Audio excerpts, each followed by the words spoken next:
Narra dabarfatina adraa warri ija of keessaa qabdanuu adraa sheer kooppilengi duyitinaa godhaa hospitaalaan nageessuu idee geessitee biirootti sina deebisuu idee qaalittiin kunoo lafa ji'a tokkoon akka kanatti jira ija tokkoon hojii hojjedha adraa sheer kooppilengi ijoollee teenya warri mana namaa jirtan warri mana madaamii jirtan madaamii keessa madaamii dhukkuba qabdu bira jirtan ijoollee teenya waa isin dhukkube ofirratti hin laalina hakinni sadarkaa kana isin gahu ofirratti ilaaleen rabbii keessanii ja'ati maalidha kan miidhamu isin waan ta'eef rakkoo ijoolleen keenya guddoon qabdu madaamii kan akka du'aati sodaatan namni tokko madaamii kan akka du'aatitti du'a isaaniif hojii dhugaa rabbi isaan bira waa dubbachuu hin danda'an waa baafachuu hin danda'an dhugaa dhabeerran takka rabbii abaare haa ta'u garuu fayyaa kan kee caaloon si caalu hin jiru.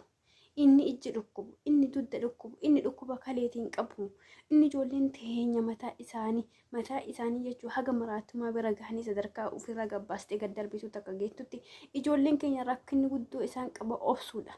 Fayyaa waan biraarra obsuu homaa miti fayyaa irratti obsina.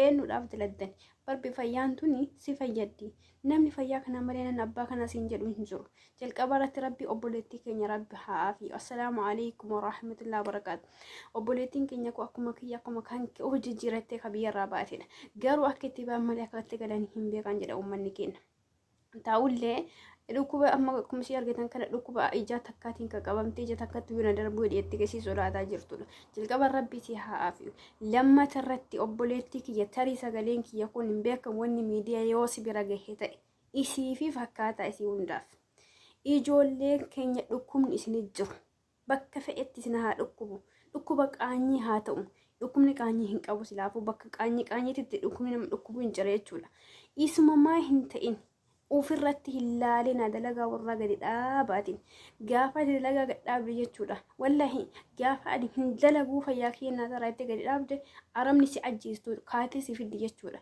yookiin furmaata siif laatti jechuudha garuu yoo ati ammoo nafidaa manuma yaala nafidaa dalaga isaanii oofte mana yaalaa nageessan yaa'atuun dalagaa isaanii oofte isaa hajaattiin qaban maaliidhaaf osoo fayyaa ta'uu baatte hin daladdiisiin jedhan maaliidhaaf akka uummanni keenya dhukkuba kana dhoffatee wajjin nyaatamee waa meeqa ta'ee isa amma barbi amma isa amala warra araba kana keessa jechuudha mataa yoo dhukkube mataa isaanii yoo dhukkube alatu mana yaalaa deeman jechuudha kenna uummanni haga qaama isaa dhukkubni nyaatee sadarkaa du'aatii salaatuuf qabutti mana yaalaa hin deemu jechuudha fayyaa kana yoo ani qabe wati qabne waliif kabajaa qabna namni kabajaa nuuf qaba jechuudha yookiin biyya namaa keessatti keessattuu ijoolleen teenya mana namaa jirtan bakki fedhe isin haa dhukkubu bakki maan fedhe isin haa dhukkubu yoo dhukkubbiin kun hamarra nageessuudhaaf deema jette amma dhukkubni tokko amma akka dhukkubni qufaa maalii kunniin tarii nadhiisa guyyaa 2-3 jettee irra obsuu dandeetta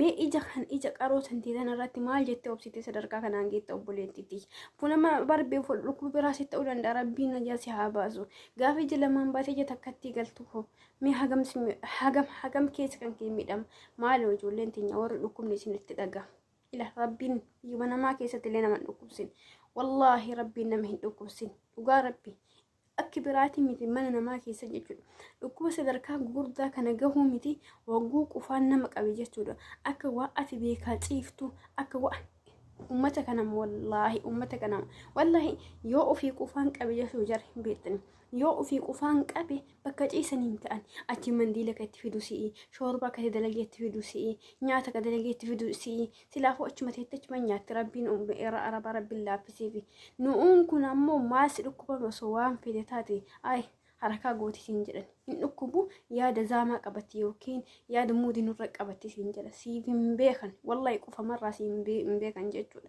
kanaaf akkas dhukkubni keessa isin nyaatee coraa keessa isin nyaatee qaama keessa irratti ol bootti amma ijji kun akkatti mankaatee akkana ta'uu dhabuu dandeetti jalqaba hoosiftee mallattoo agarsiistee achi booda sadarkaa akkana irra ol tuulamee itti ol cufamuu geetti jechuudha sadarkaa kana hunda ammaa of eeddate geefteeti eenyuuf jetteeti arabaaf jetteeti araba siirifata wallahi osoo ila harka miila citti arabni gaafa jaasirraa dhumate jechuudha gaafa jaasitti baanii dhimma sitti baasan jechuudha gaduma si darbiti wallahi balbaluu si qaccufti waan biraa sin gootu jechuudha gaafa sa'atiin mana eenyu dhatta tayyib iji lammata iji tokko kan site iji lammataatiin gaafa kan site rabbi hamduu sirraa haa qabu eessa garagaltame Mee eessa garte qaama kan kee kana guutuu kan barbe hoogganee deemuun sammuu kan keetii fi ija kan keetii jechuudha. Gaafa sammuun hin jiraan iji agartu. Gaafa iji hin jiraanne sammuun illee waa addaan baafachuu dhabuu dandeetti jechuudha. Kanaaf dursa ija kan kee yoo qabaate qaamni hundi wallahi miila dhabdee ija qabaachuu si wayyaa barbe. Maalidhaaf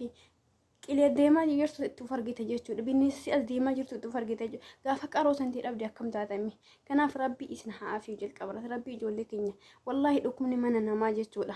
Dhukkubni mana namaa baay'ee hammata. Baay'ee hammata. Keessaafuyyuu sadarkaa ati akka waan beekaa dhukkubsattee ho'i dalagaa isaanii diddaaf dhukkubsattee ho'i ilaalaa jechuudha uummanni kun. Uummanni kun uummatan sherifaatu miti. Ni jiran tokko abbaa rabbiin imaana keessa kaa'ee qalbii isaanii kana jiisii nama jiran.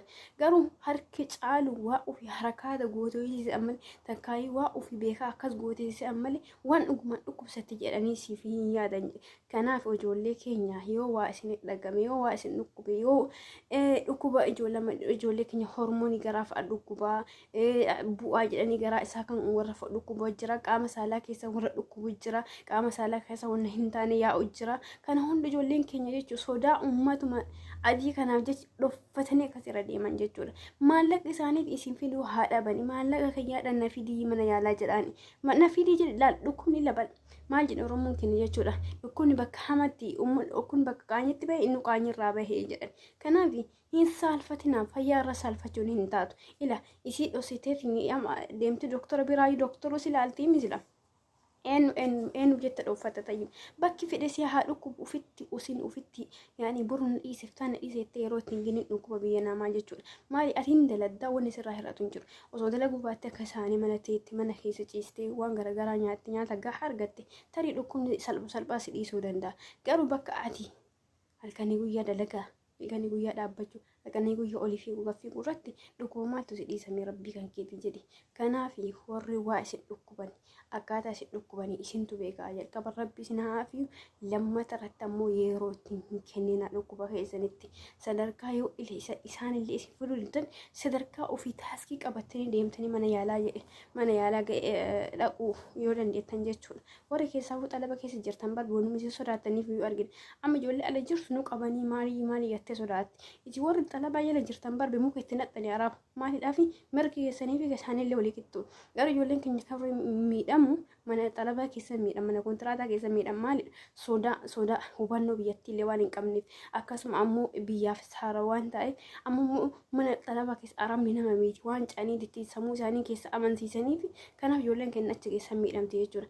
Kanaaf sadarkaa isin hin ga'in sadarkaa hamaa isin dhukkubni isin hin ga'in rabbiin isin dhukkubsin biyya namaa keessatti kara mana yaalaa deemaa yaalamaa yoo si fayyaa qabdan hunduu isin qajeela yoo fayyaa hin qabaanne namni abbaa kana jedhu siin jedhu hin jiru.